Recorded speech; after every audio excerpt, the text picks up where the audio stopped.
नमस्कार दोस्तों, स्वागत है आप सबका हमारे चैनल टेक्नोलॉजी एंड इन्वेंशन पे। फ्रेंड्स, ऑटोमोबाइल टेक्नोलॉजी से रिलेटेड वीडियोस देखने के लिए सब्सक्राइब करें हमारे चैनल को, साथ ही साथ प्रेस करें बेल आइकन को, जिससे आने वाले वीडियोस की नोटिफिकेशन आपको टाइम पे मिल जाए।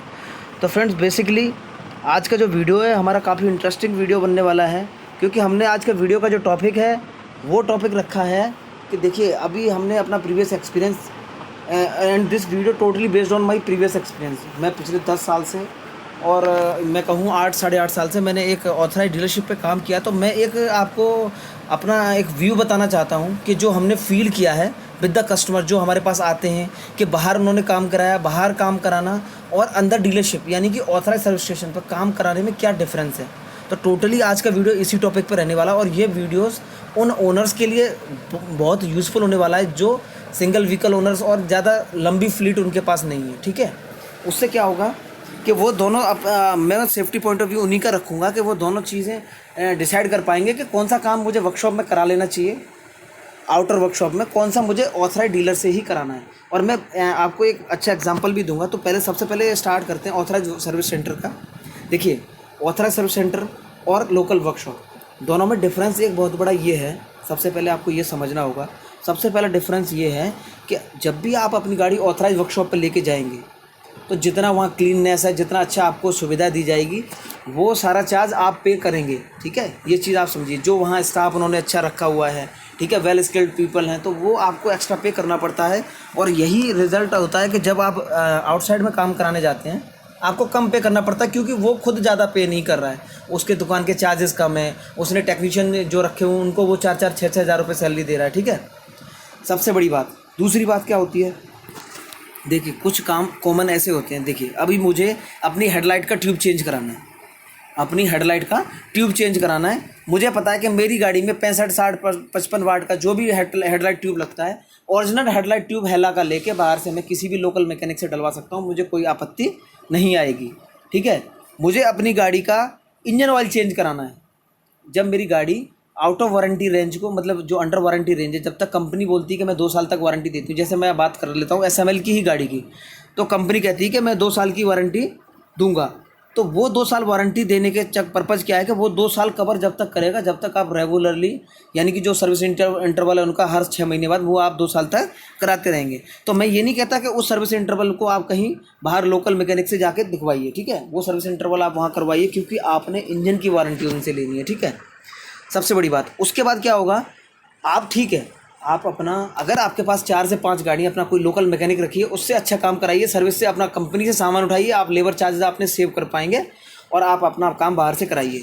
काम, सबसे बड़ी बात अब आती है, काम आपको कराना कौन सा है ऑथराइज डीलर का। देखिए, कोई टेक्निकल काम, वायरिंग रिलेटेड हो, कोई इन्फॉर्मेशन आ गई, कोई गाड़ी में डीटीसी आ गई आपकी में, कोई गाड़ी में कोड आ रहे हैं और आपको परेशान कर रहे हैं, आपने जो अपना लोकल मैकेनिक एक बार उसको दिखाया, दिखाते टाइम आपको उसको ये भी बोलना है कि भाई मेरी वायरिंग में कोई कट मत मारना।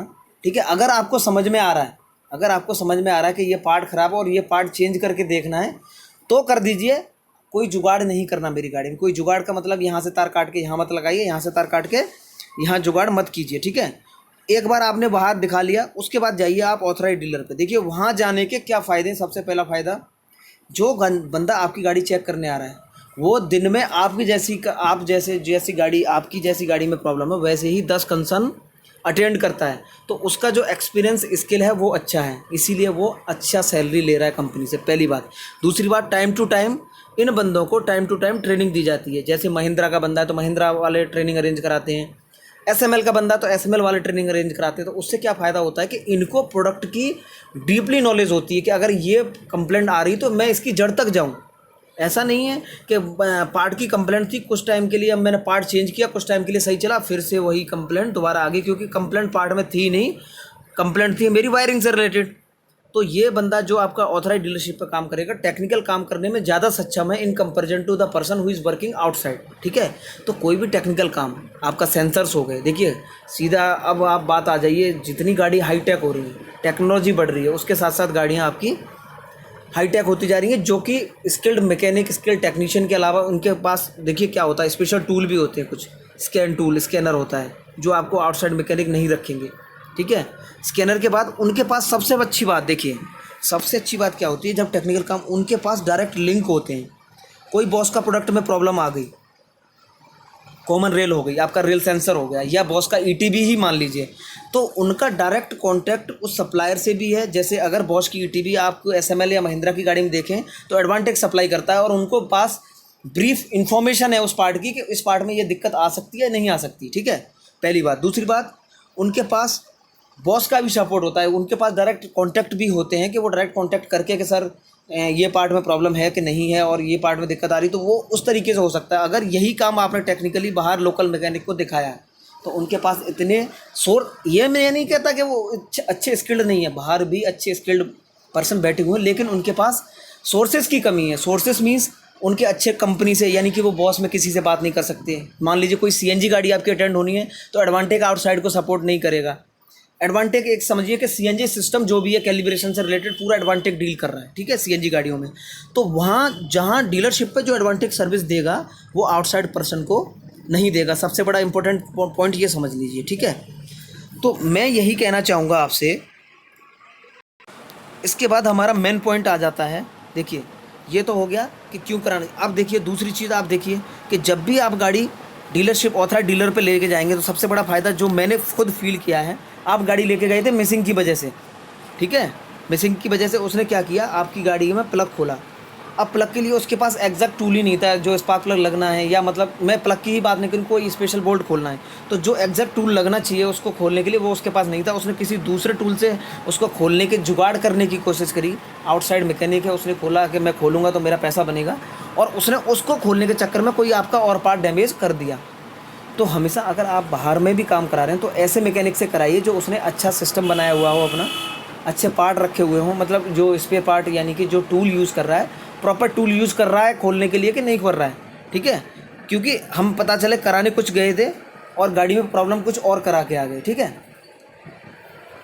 तो बेसिकली आज का वीडियो बनाने का पर्पज़ यही था कि हम दोनों जगह काम करा सकते हैं, ऐसा कुछ नहीं है। जो काम आपको लगता है कि ये चीज़ आपको खुद समझनी पड़ेगी, आप व्हीकल ओनर हैं, ये चीज़ आपको खुद समझनी पड़ेगी कि अगर मुझे व्हील में ग्रीस कराना है, व्हील में ग्रीस कराना, कंपनी को मैं 2000 रुपये लेबर क्यों दूँ, कंपनी से अच्छा ग्रीस लेके कंपनी की सील लेके मैं बाहर मैकेनिक से करा लूँगा, तब भी वो ग्रीसिंग उस तरीके से करेगा कि अच्छा ग्रीस आपका लाइफ भी पूरा मिलेगा और लेबर भी कम मिलेगा। मींस जब आप गाड़ी की जो 2000 में करा रहे थे वो आप 800 रुपये में बाहर व्हील ग्रीस करा सकते हैं। वही सामान जो कंपनी से ले रहे थे आप स्पेयर पार्ट कंपनी से उठाइए, लेबर आप बाहर की लगाइए, और ये काम आप बाहर करा सकते हैं क्योंकि इसमें कोई टेक्निकल इतना नहीं है। बाहर का मैकेनिक आसानी से आपका काम ये कर सकता है।